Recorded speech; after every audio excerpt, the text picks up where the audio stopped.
اور جلادی افتاح بڑا زبردست سورما اور کسبی کا بیٹا تھا، اور جلاد سے افتاح پیدا ہوا تھا۔ اور جلاد کی بیوی کے بھی اس سے بیٹے ہوئے، اور جب اس کی بیوی کے بیٹے بڑے ہوئے تو انہوں نے افتاح کو یہ کہہ کر نکال دیا کہ ہمارے باپ کے گھر میں تجھے کوئی میراث نہیں ملے گی، کیونکہ تو غیر عورت کا بیٹا ہے۔ تب افتاح اپنے بھائیوں کے پاس سے بھاگ کر توب کے ملک میں رہنے لگا، اور افتاح کے پاس شہدے جمع ہو گئے اور اس کے ساتھ پھرنے لگے۔ اور کچھ عرصے کے بعد بنی امون نے بنی اسرائیل سے جنگ چھیڑ دی، اور جب بنی امون بنی اسرائیل سے لڑنے لگے تو جلادی بزرگ چلے کہ افتاح کو توب کے ملک سے لے آئیں۔ سو وہ افتاح سے کہنے لگے کہ تو چل کر ہمارا سردار ہو تاکہ ہم بنی امون سے لڑیں۔ اور افتاح نے جلادی بزرگوں سے کہا، کیا تم نے مجھ سے عداوت کر کے مجھے میرے باپ کے گھر سے نکال نہیں دیا؟ سو اب جو تم مصیبت میں پڑ گئے ہو تو میرے پاس کیوں آئے؟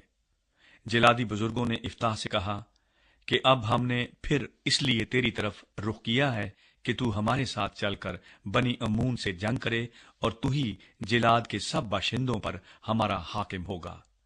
اور افتاح نے جلادی بزرگوں سے کہا، اگر تم مجھے بنی امون سے لڑنے کو میرے گھر لے چلو اور خداوند ان کو میرے حوالے کر دے تو کیا میں تمہارا حاکم ہوں گا؟ جلادی بزرگوں نے افتاح کو جواب دیا کہ خداوند ہمارے درمیان گواہ ہو، یقیناً جیسا تو نے کہا ہے ہم ویسا ہی کریں گے۔ تب افتاح جلادی بزرگوں کے ساتھ روانہ ہوا، اور لوگوں نے اسے اپنا حاکم اور سردار بنایا، اور افتاح نے مصفا میں خداوند کے آگے اپنی سب باتیں کہہ سنائیں۔ اور افتاح نے بنی امون کے بادشاہ کے پاس ایلچی روانہ کیے اور کہلا بھیجا کہ تجھے مجھ سے کیا کام جو تو میرے ملک میں لڑنے کو میری طرف آیا ہے؟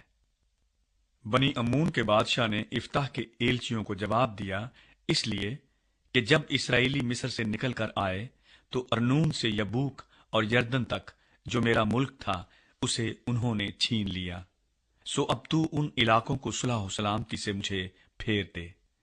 تب افتاح نے پھر ایلچیوں کو بنی امون کے بادشاہ کے پاس روانہ کیا اور یہ کہلا بھیجا کہ افتاح یوں کہتا ہے کہ اسرائیلیوں نے نہ تو مواب کا ملک اور نہ بنی امون کا ملک چھینا، بلکہ اسرائیلی جب مصر سے نکلے اور بیابان چھانتے ہوئے بحر کلزم تک آئے اور قادس میں پہنچے تو اسرائیلیوں نے ادوم کے بادشاہ کے پاس ایلچی روانہ کیے اور کہلا بھیجا کہ ہم کو ذرا اپنے ملک سے ہو کر گزر جانے دے، لیکن ادوم کا بادشاہ نہ مانا۔ اسی طرح انہوں نے مواب کے بادشاہ کو کہلا بھیجا اور وہ بھی راضی نہ ہوا۔ چنانچہ اسرائیلی قادس میں رہے۔ تب وہ بیابان میں ہو کر چلے اور ادوم کے ملک اور مواب کے ملک کے باہر باہر چکر کاٹ کر مواب کے ملک کے مشرق کی طرف آئے، اور ارنون کے اس پار ڈیرے ڈالے، پر مواب کی سرحد میں داخل نہ ہوئے، اس لیے کہ مواب کی سرحد ارنون تھا۔ پھر اسرائیلیوں نے اموریوں کے بادشاہ سیہون کے پاس جو حسبون کا بادشاہ تھا ایلچی روانہ کیے، اور اسرائیلیوں نے اسے کہلا بھیجا کہ ہم کو ذرا اجازت دے دے کہ تیرے ملک میں سے ہو کر اپنی جگہ کو چلے جائیں۔ پر سیہون نے اسرائیلیوں کا اتنا اعتبار نہ کیا کہ ان کو اپنی سرحد سے گزرنے دے، بلکہ سیہون اپنے سب لوگوں کو جمع کر کے یحس میں خیمہ زن ہوا اور اسرائیلیوں سے لڑا۔ اور خداوند اسرائیلیوں کے خدا نے سیہون اور اس کے سارے لشکر کو اسرائیلیوں کے ہاتھ میں کر دیا، اور انہوں نے ان کو مار لیا۔ سو اسرائیلیوں نے اموریوں کے جو وہاں کے باشندے تھے سارے ملک پر قبضہ کر لیا، اور وہ ارنون سے یبوک تک اور بیابان سے یردن تک اموریوں کی سب سرحدوں پر قابض ہو گئے۔